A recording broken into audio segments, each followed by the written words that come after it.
I think it's so important that we talked, a little bit about the product earlier, and the people component of it. I think I break it down kind of into 4 areas. And the one is that you need to hire slow and fire fast, and I'll tell you more about that. You need to create a junior path for success within your own company. And then there's, sort of this new phrase, super editors, kind of what does that mean in growing your people. And then the other is just really hiring for the future, not for what you need now, but for what you hope is going to, happen in the long term. When you say hire slow and fire fast, what do you mean by that specifically? I mean, it sounds like I would understand, but I might be missing something. Well, a lot of times there's this urgency. I've got to get somebody in here right now. I've got to make money right now. And how to make money right now. And I try to tell publishers that I'm coaching, okay, slow down, or in the horse business we might say, whoa, just slow down, okay? And people are hiring so quickly that they're not fully evaluating people in terms of how do they fit within our culture, how do they fit within our team, how do they fit our needs. The other piece that's so important is you need to let people go that aren't going to get on board with this digital forward or digital first mentality. And very often people will just be so resistant to change that they just can't get on board. And because of that, it's hard to progress as a media company. And the old adage, one bad apple will ruin the barrel is very, very true. So in other words, I might have everything I need in order to succeed online, but if I have 1 or 2 people who feel that that's not what they do, and they might hold up the entire change of the process and my success. Yeah, unfortunately, and I hear it a lot. People will say, well, I've got, old Joe, he's been here with us for 35 years, and it's not that there's not a place for Joe on the team. That's not what I'm trying to say. But if they're so resistant to the path moving forward, they're going to hinder your ability. And that's why the second point is really having a junior path for success. And that is when you hire people fresh out of college. They're such an awesome group when you can really get them around a cause and really harness that energy. But one of the things in working with millennials that's so important is that they have to see where is their career going to go. And so because of that, you really want to create a junior path for success. Maybe you start out as a junior editor, and then you progress to this, and then you become a senior editor, and then you become this, and then eventually you become the publisher. It's so important, I think, for that junior path is because then they're understanding your philosophies, they're understanding your culture, and there's this junior path, and they can really see, wow, if I commit to this organization, one day I could potentially be the publisher as well. And in fairness, you might have some really great people in the company that where it's just a matter of maybe investing in their skill set. Right. Indeed, and that's where kind of the phrase super editors kind of comes from, and that is what can we do to take just, if you will, a normal editor and turn them into sort of a super editor. And what that's all about really, Mark, is understanding that people want to grow within their career. And if you give them a path to grow, they'll really, really blossom.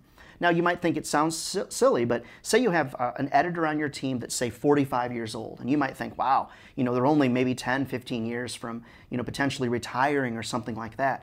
Those are the type of people that you really want to embrace. You want to say, listen, can I send you to a photography class? Can I teach you how to be a videographer? Can I teach you how to better blog online?